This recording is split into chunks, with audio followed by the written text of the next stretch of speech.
This is Visitor's Book, and I'm Maija, your host. In this program, we're going to be meeting with diplomats and foreigners who live here in Pakistan, and we're going to find out what they really think about the country. So let's go. Our guest today is the Italian ambassador, Andreas Ferrarese. So let's go meet with him. Hello, Mr. Ambassador. Good morning. Morning. And welcome to the residence of the Italian Embassy. Thank you so much for having me. It's my great pleasure. Thank you so much. So you first arrived in Pakistan in February this year. Last February, yes. Yeah, Six months ago. Not that long for you now. No. Yeah. I moved in the first steps, and then I found just 1 month after arriving, we had the problem of lockdown with the COVID, so I couldn't move around Pakistan as much as I would like. Exactly. So how has it been for you now? I mean, have you been mainly stuck to the embassy, or have you been able to go to meetings and see people during this time here? Meetings was not as much as before, but I had the time to study, which was very important. I read a lot about Pakistan, history, tradition, politics, and I am deeply reorganizing the embassy. As you know, since 10 years, we need to build a new embassy, and we finished it. I personally follow the projects. Oh, that's I'm wonderful. sure we will have a great building soon. Yeah, so then you found something to do during these times, definitely. Yes, that's definitely. Great.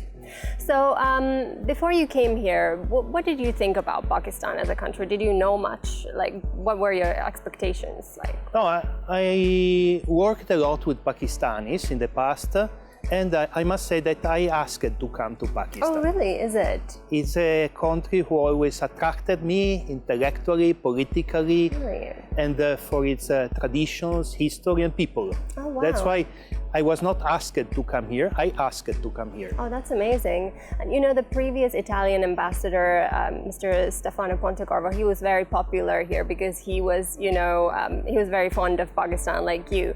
Did you actually get a chance to meet him before you came here? I know Stefano Pontecorvo from 25 years. We are good friends. Oh, great. So he must have told you a lot of nice things about Pakistan. Yes, we have a lot in common. That's why it's the same qualities that convinced my ministry to send me here. Oh, that's wonderful. Great. So what was your impression of Islamabad as a city when you came here? It's the capital of a huge country. It's the 5th country in the world for population. So you can feel that there is a lot of energy. Yeah, really? What would you say was the first thing that kind of captured your attention about Islamabad? Islamabad, I must say, the great courtesy of people, the great openness, the way they receive foreigners as friends. It was a great impression. So you've been a diplomat since 1994 already. What made you choose this career? Well, this career is a kind of vocation. You feel inside yourself. For sure, I have a family tradition. My family has been providing diplomats for the ancient Venetian Republic for 700 years. Wow. And then to the Italian Republic after its constitution. So we have a long tradition. Oh, that's amazing. I always was interested in traveling, in meeting new people, new countries. My city of origin, Venice, is a city of travelers, merchants, sailors, so we have it in the blood somehow. Oh, that's nice. What did you study at the university? I had 2 main periods in my formation. The first one was in Oriental languages. Wow. I graduated in Arabic languages and literature, so I could have a deep insight in Arabic history, the history of Islam, the Islamic art all around the world, including Italy. You know that in Italy we have a very important Islamic heritage, especially in the island of Sicily. We have a lot of ancient mosques and a special architectural tradition that we call Sicilian Islam. Yeah. What would you say? I mean, studying Arabic is not exactly a common thing for somebody from Europe. What made you interested in the language? As I say, mostly it is a family tradition, the interest for the region, and in Venice we had the first school for Oriental languages in Europe, the Scuola dei Dragomanni. And what did you focus on in your studies? Like, was it mostly like religious literature that you were reading, like you were studying Islam, or just generally the language? I could read the entire Quran in Arabic. Wow. And I was interested mostly in history, using books of historians, Arabic historians. I made my thesis about the Muslim conqueror of Spain. Wow, that's fascinating. Did you have any interest in Pakistan when you were a student in the Islamic history of this region? I studied a lot about the Mughal dynasty, their history. Mughal architecture interested me a lot. Okay, so that must be really amazing. Now you're finally in Pakistan and you get to see some of these historical places then. It's a dream which came true. Wow. Okay, so then after you graduated, were you thinking of a career in academics, or then the idea to become a diplomat came kind of later? My father insisted very much for me to work in the academy, but I felt more a practical approach. So I decided to change completely my studies. I joined studies for politics, political sciences, law, economics. Okay. And I spent some more time preparing myself for the diplomatic career. Oh, wow. And do you feel like your studies in Arabic have helped you in any way as a diplomat? Yes, a lot. Yeah? Once you know the language, you know people better. In case of Arabic, it's many countries, so exactly. It helped me to have a deeper insight in their mentality and the way they see the world, they conceive the reports. So it makes more complete. That's why I hope I can study Urdu in the next years. Yeah? For the same purpose. So. Yeah. What about like if you studied the Arabic of the Quran, which is kind of a slightly older version of the modern standard Arabic that's spoken today, are you able to have a conversation with an Arab still? Yes. Yeah? In Arabic you have, as you say rightly, the official language, the old language, and the dialects, which are spoken in the street. If you know the traditional Arabic, more or less you can go into the dialects. Oh, wow. Anyways, I speak two dialects also. Oh, you do? Which ones? Tunisians and Lebanese. Oh, okay. And you learned that at the university or on the later? street. Okay. So then when you joined the Foreign Service, what was your first posting? I was posted in the Philippines, in Asia. It's a big country, and in that embassy, the position of number 2 was for a young diplomat. So I decided to have an experience of a frontliner. Oh, wow. So after 10 years I arrived, I was in charge of the embassy because the ambassador took a vacation. Okay. And for the first time at 27, I could have the Italian flag in my car. Yeah? It was a great emotion. Wow. Yes. What was your experience in the country back then? Like, what was it? Like, what kind of issues did you deal with? I had to mature very fast because it was a very important and challenging experience. A lot of satisfaction.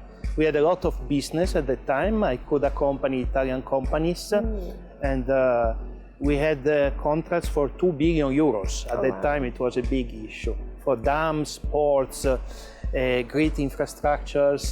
That interested me a lot. We had to face a big problem of migration because the Philippine community were 500,000 in Italy at that time. Okay. That's pretty bad. So imagine all their families, family visits, family reunification, certificates, and so it was. And then we had problem with the terrorism in the south because they used it to kidnap Italians. Really? There were people connected with Al-Qaeda at the time.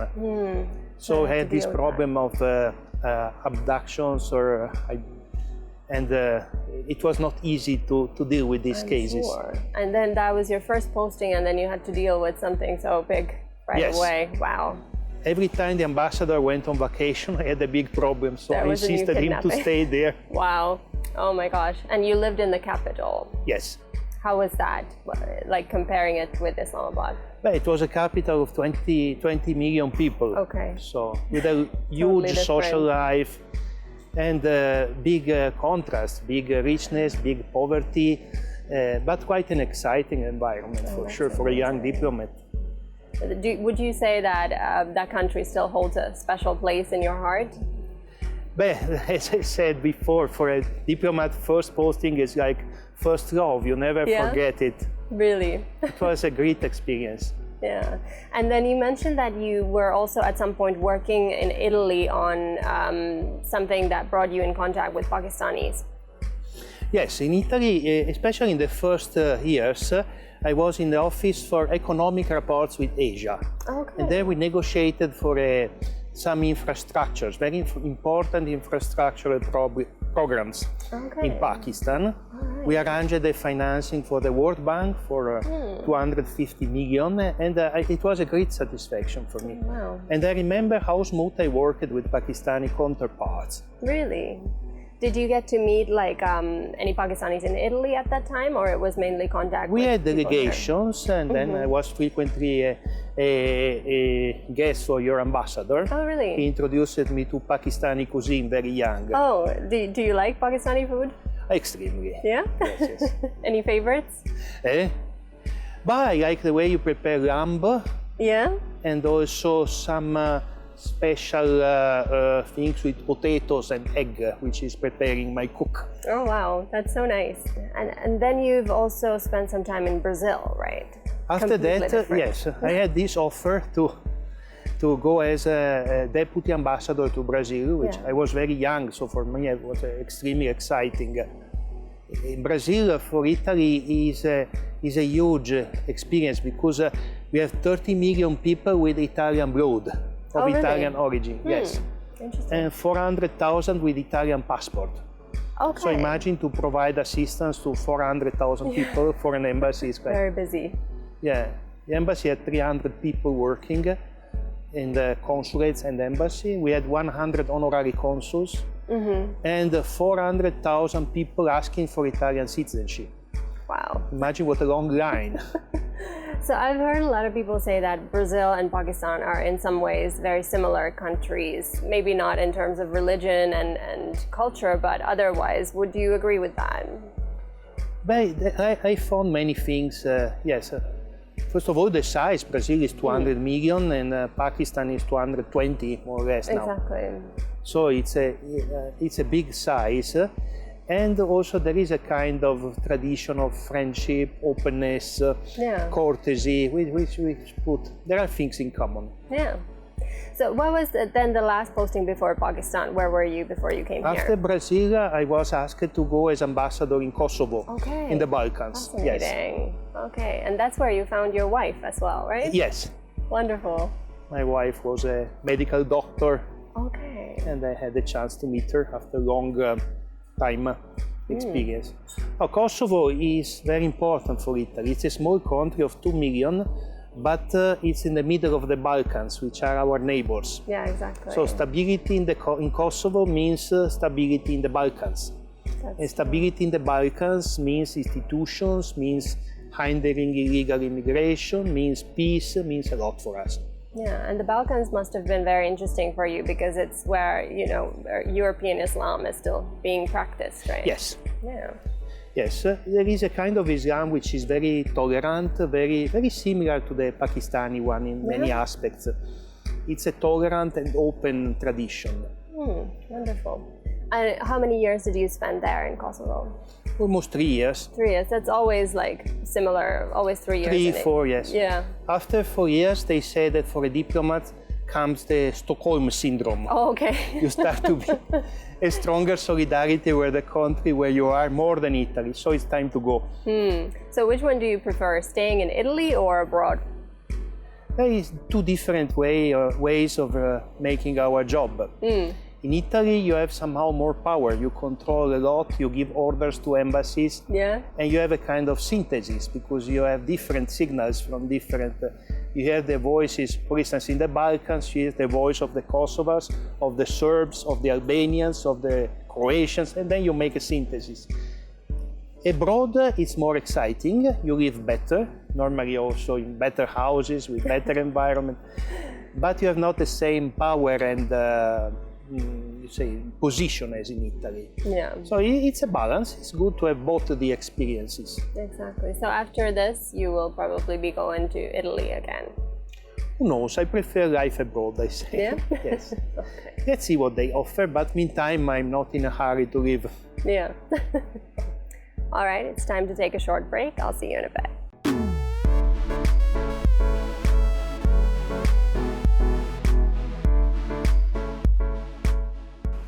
Welcome back. I'm here in conversation with the Italian ambassador, Andreas Ferrarese.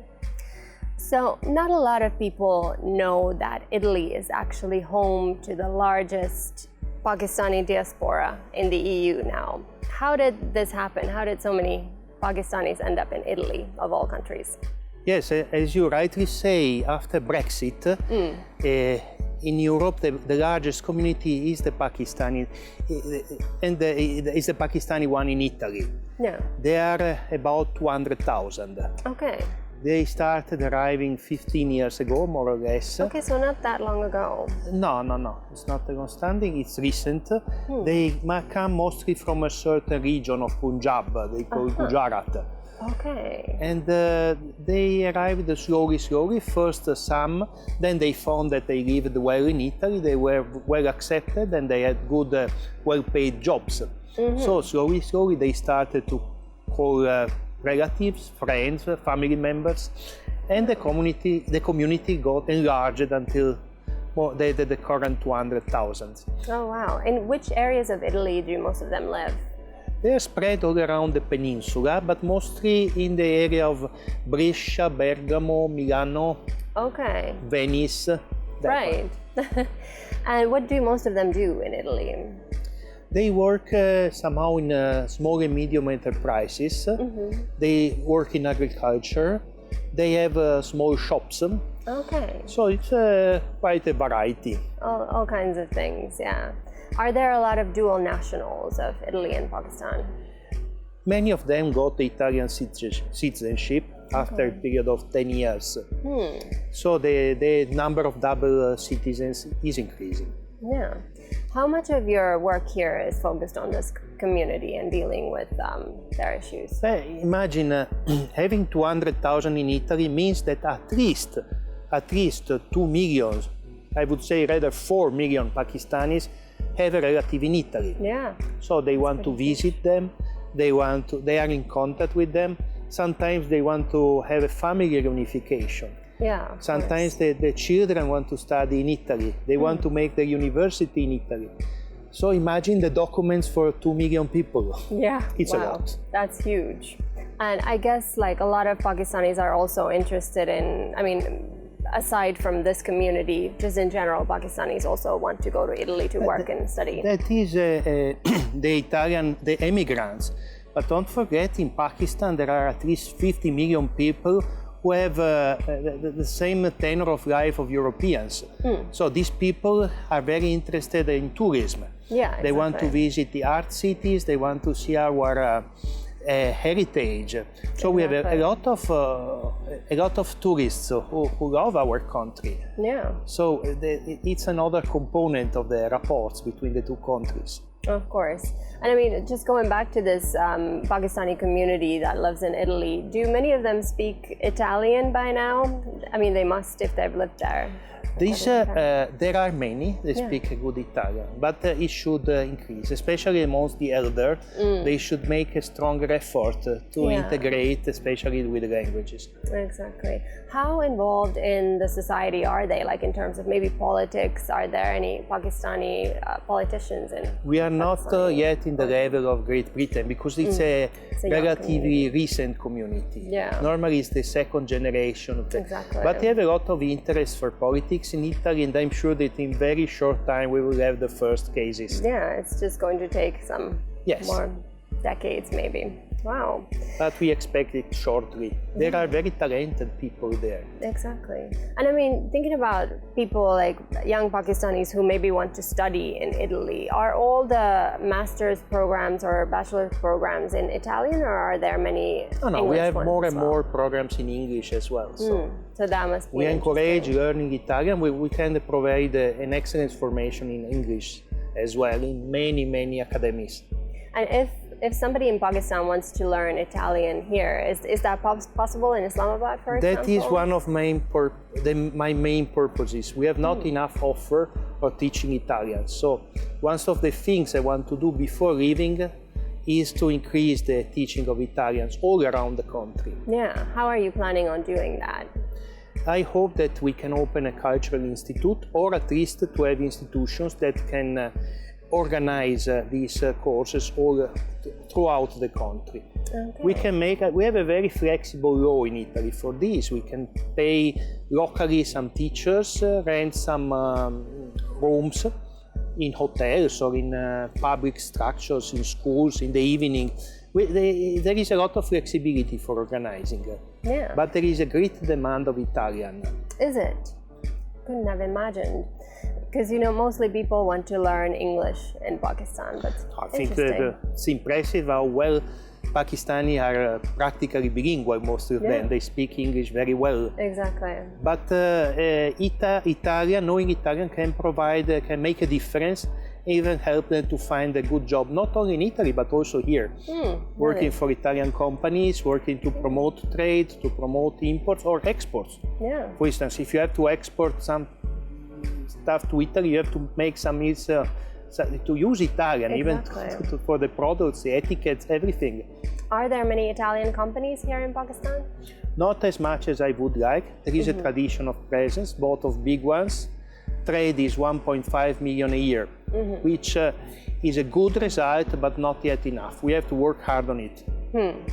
And what are the main exports and imports between Italy and Pakistan right now? Mostly from Italy, we export machine tools. Okay. Robotics, machine tools, and all what is necessary for transforming.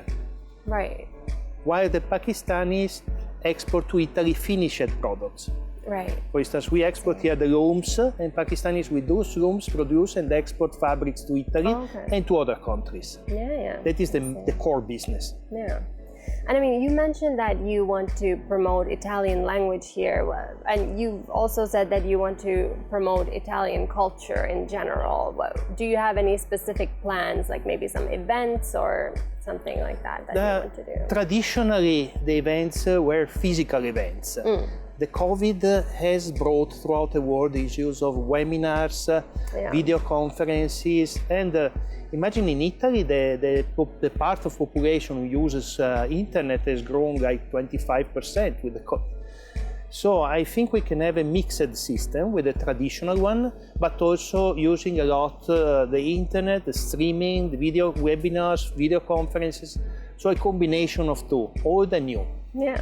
Is there any particular kind of arts that you want to promote, like maybe music or anything? There is a lot of demand for it, for Italian literature, translations and original, Italian cinema, Italian visual arts, modern architecture. There is an impressive interest of Pakistani architects and even from Italian architects for Pakistan. Oh, really? So that I want to work a lot on that.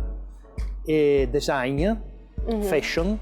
Yeah. I consider fashion as art. Yeah, no, that's very true. I agree. And I think like here, fashion is something that's becoming more and more popular. Yes. Here. So that's definitely, I'll be looking forward to seeing what you can come up with here. I see culture not only one direction, it's bidirectional. Exactly. Who knows, we will wear something Pakistani style in Italy in the next 20 years. Who knows?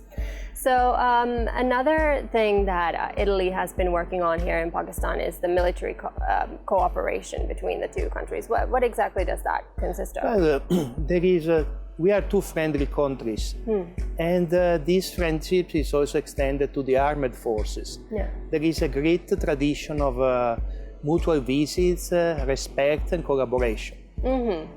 And what are you working on right now? Like the militaries, is there any training ongoing now? Well, what is regular? I mean, there are, COVID has frozen a little bit, but normally there are visits and there are exchange of officers. Okay. And, so they also come to Pakistan? Whenever we can, yes. Yeah, okay. So you mentioned that you are here to kind of open the new embassy building. How different is it going to be? And is it going to be here in the same place, here in the enclave? Yes, it will be in the enclave. It will be exactly where we are. Yeah. We will remove what we have now and we will build a totally new building. I charged a mixed group of Italian and Pakistani architects.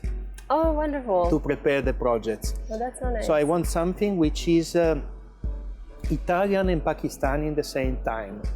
The main trend of architecture internationally now is this local, which is global and local. Yeah. I want something which is global in functionality, but also Italian and Pakistani with some hints of both the cultures. Okay. When do you think it's going to be finished?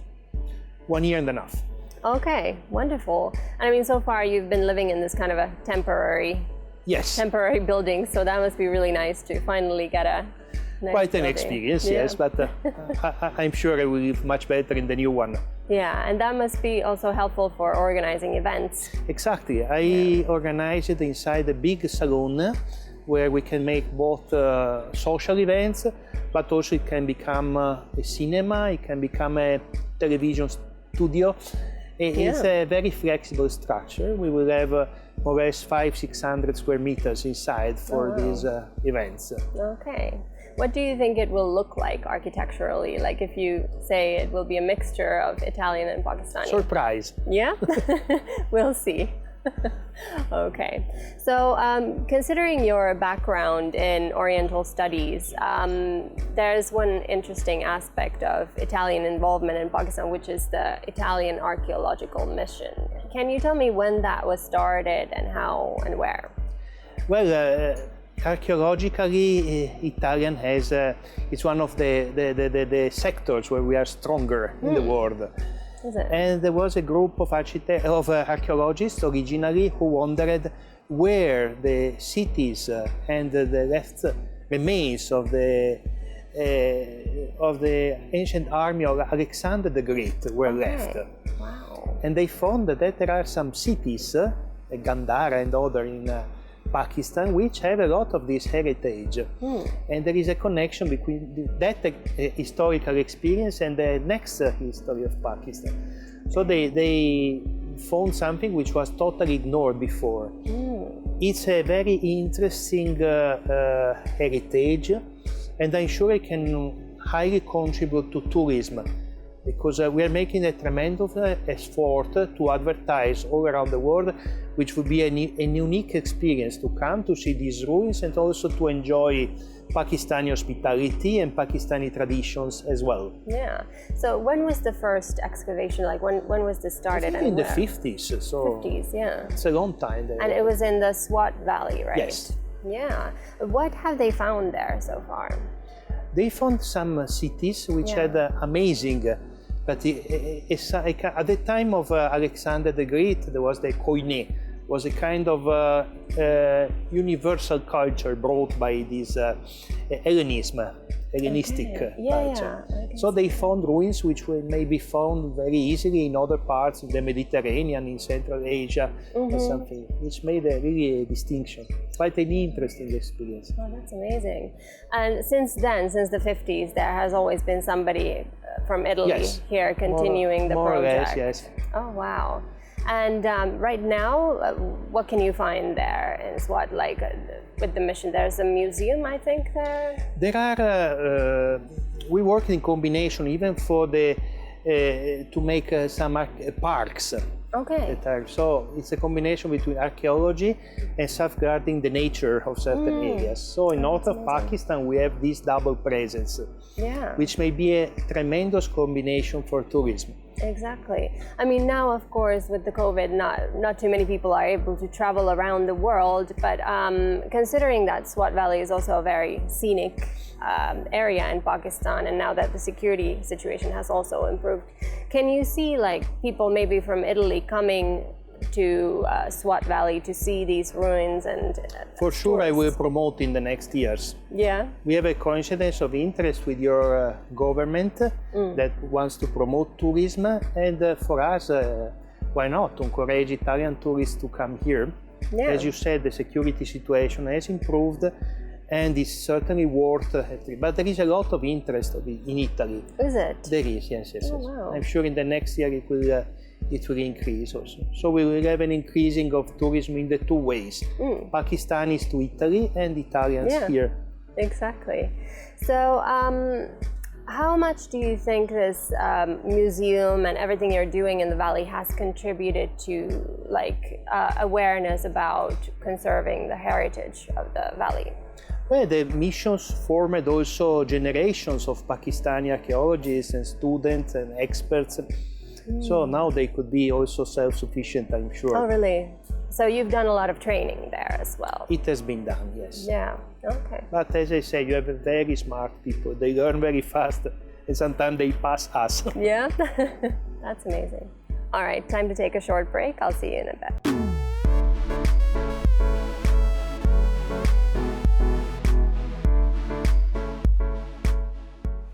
Welcome back. I'm here in conversation with the Italian ambassador, Andreas Ferrarese. So let's talk a little bit about the coronavirus. I mean, Italy was obviously one of the most badly affected countries in the world, you could say. How was it for you looking at the situation from here? I mean, you've never seen anything like that happen in Italy. Well, the last pandemic was the Spanish one, which was in 1918. Exactly. So more than 1 century ago. Yeah. Then we didn't have previous experiences. Italy is a highly internationalized country, a very open economy. We live 13% of our economy is tourism. So we have a great amount of travelers, tourists from all around the world. And we have a lot of economic relations even with China. So we were one of the first countries who were hit. Yeah. It was somehow a consequence of our globalization and our high internationalization.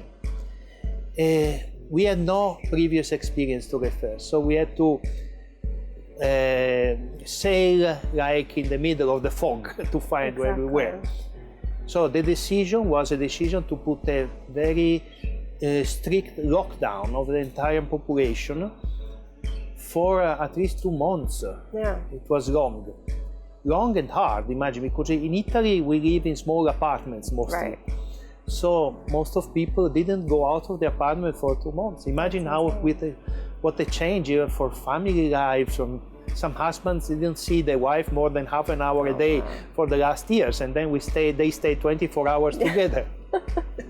Yeah. I don't know if it helped the families or not, but and this allowed to isolate the contagion. Yeah.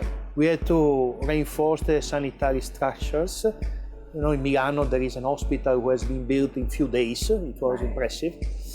And on the other side, there was a very heroic, I would say, commitment of our personnel of hospitals, physicians, members of the staffs. It was impressive. So at the end, we had 35,000 people dead, and it was a great loss for them. We didn't have such losses since World War II. Exactly. But we went through.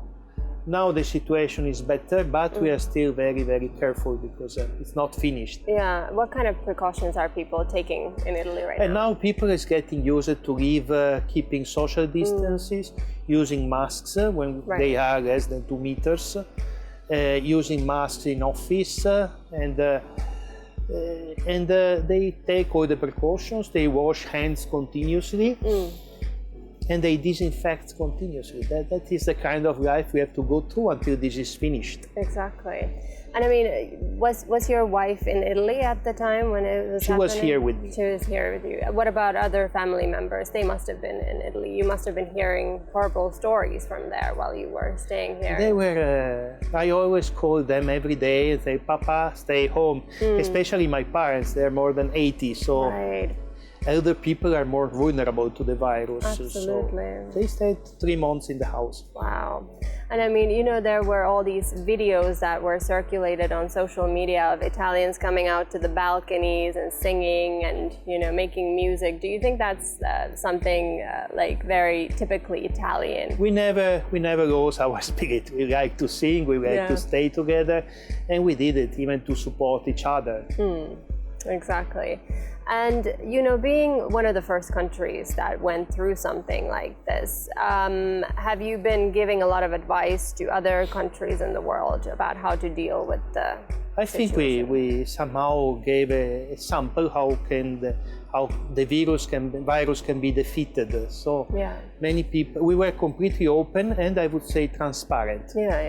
We didn't hide anything. We made everything public, and many people took practice it from us. Yeah. Then it depends even the structure of their countries, the social organization, the way, if you have stricter communities or larger, but in general, I think wherever we could, we had a full collaboration. And I mean, if we were to compare Pakistan and Italy, I mean, in some ways, I think the countries, there are big differences, of course, but like maybe the importance that is given to family is quite similar. So would you say that also in Pakistan it's very difficult for people to isolate from their relatives? I'm sure. I talk with the staff of my embassy all the time. I talk with the friends. It's a great sacrifice not being together. We are countries who have a very intense community life, intense integrations.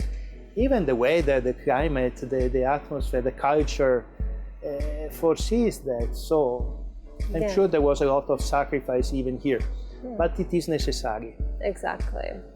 So if we look at how the situation has been in Pakistan now, I mean, we can see that now it's starting to somehow get better. The curve is starting to flatten. What do you think, looking at like the differences in the approaches between Italy and Pakistan, what do you think the main reason has been here in Pakistan that the situation has sort of gotten under control now? Of course, it depends how much is sustainable the lockdown for population. Exactly. In Italy, the families normally have a good level of savings. So the government was more free to ask for sacrifice. Exactly. If the families have not a big saving and the possibility of the state to intervene is limited, of course you cannot have always the same approach as you wish. Exactly. You have to do with reality. I'm sure both the governments made whatever they could with the situation they had in front of them. And luckily Pakistan seems to be coming out of it now, right? So how do you think this experience of the coronavirus has changed Italy? Well, for sure it has changed the country a lot. And it's not yet finished. Exactly. So we have to wait for the finish to see which are the real concrete results. For sure there was a strong economic loss. They talk about 10% of our GDP, which as well didn't arrive since World War II. Yeah. On the other side, we had, thanks to a successful European negotiation, we will have some funds to compensate. For sure, the population has changed a lot the mentality. I think that the rate of people using internet and informatics has risen from 42, 43 to 70, 75%. Oh, really? So normally you achieve this in 15 years. So it was a big social accelerator.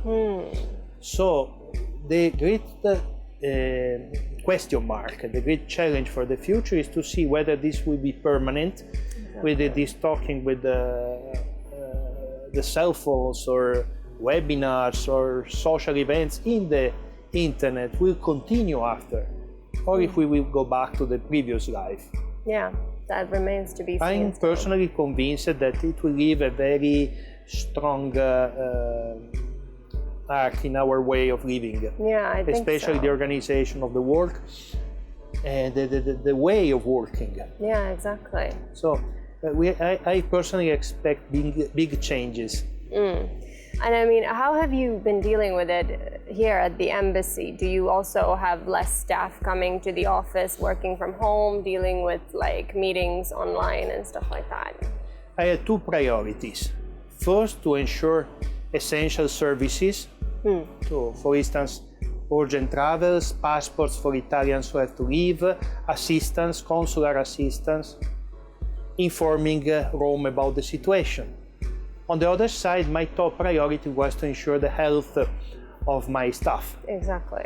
So I always seek the balance, but in case of doubt, I gave priority to the safety of my staff. And I mean, obviously travel is something that has been on hold for a while now. Now it's starting to open up a little bit, but when was the last time you were in Italy yourself? Oh, before coming. I didn't go to Italy for 6 months. Exactly. When do you think you'll get to go next? In 1 month's time, more or less, I will see my family again. So you've also been kind of stuck here because of the pandemic. So how do you think this will affect tourism between these two countries? Well, we have to see the results. From one side, they were closed. The other side, the desire for traveling increased both in Pakistanis and Italians. So I'm sure that once we are free to move, there will be a boost, an explosion of travels. Yeah, because people probably feel like they really want to. They saw what they missed. But what about you personally, Mr. Ambassador? I mean, once you're able to travel, where are you planning on going here in Pakistan? For sure, I have to visit the capitals of the 4 provinces to meet local authorities, to meet local businessmen, and to go throughout the country. It's a huge one with 200 million people. Yeah, absolutely. I have to see where are the opportunities. And only staying on the ground, you can really understand the country. It's good from the book, from the media, but also direct experience helps a lot. That's why we have diplomatic missions. Exactly. Otherwise, we may make everything in the telephone nowadays. But the direct contact with people is still of basic importance. What do you think will be your first trip? Where?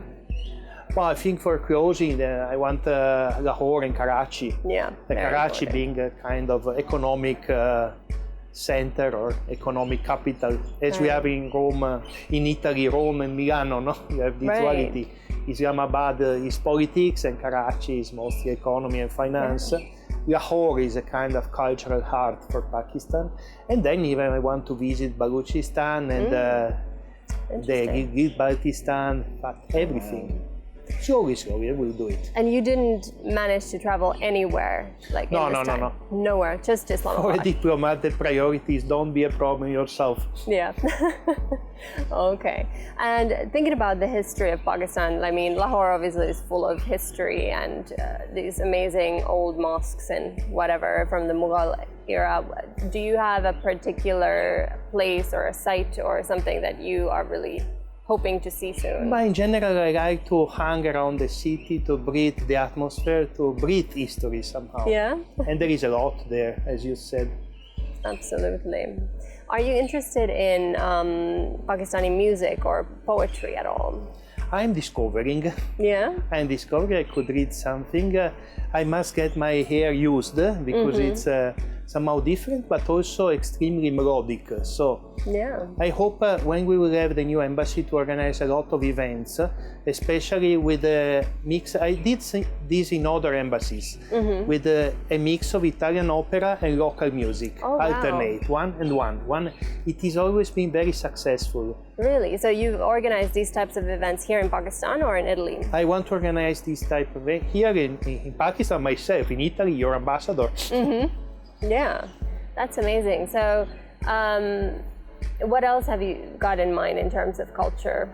Culture, of course, as I said, I want to bring a pool of Italian architects to describe the new trend that we have in Italy and Europe, and to find possible interaction with locals.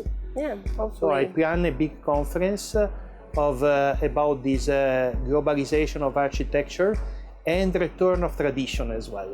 It's something I'm very committed to. Okay, then it's time for our rapid fire round. Are you ready? I will try. All right. Shalwar kameez or Western clothes? No, Western. I still have to get used. Yeah? Okay. I will maybe. Yeah. Lahore or Karachi? I come from an historic city, but also a commercial one, so I'm attracted by both. All right, fair enough. Chai or espresso? I'm getting fond of your chai. Espresso is a little strong for me. Okay. Venice or Rome? Venice is my city. Rome is my capital, but my heart is still in Venice. Okay, great. Pasta or biryani? One and one. Both, okay. One every day. Yeah? The first thought that comes to your mind when I say monsoon season? A lot of rain. very humid.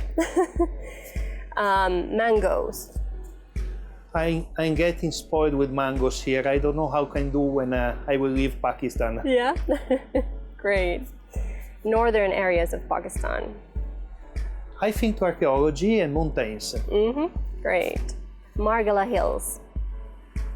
I would love to walk more. Yeah? Yes, I love hiking. Okay. The best thing about Pakistan. Courtesy of people. Great. Okay, then it's time for you to sign our visitor's book. There you go.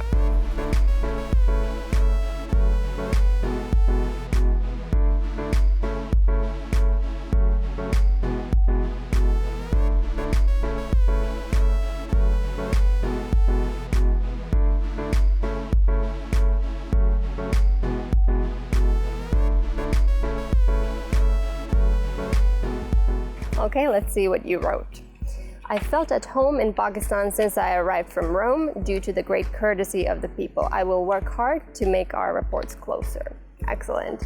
I hope you continue to have an amazing time in Pakistan, and I hope you actually get to travel a little bit as well. Thank you very much. I will do whatever I can to make the reports between our two countries closer, stronger, and more fruitful. Great. Thank you so much. Thank you. That's it for today. Please join me again next week, and don't forget to follow us on our social media accounts at indus.news. Stay home, stay safe, goodbye.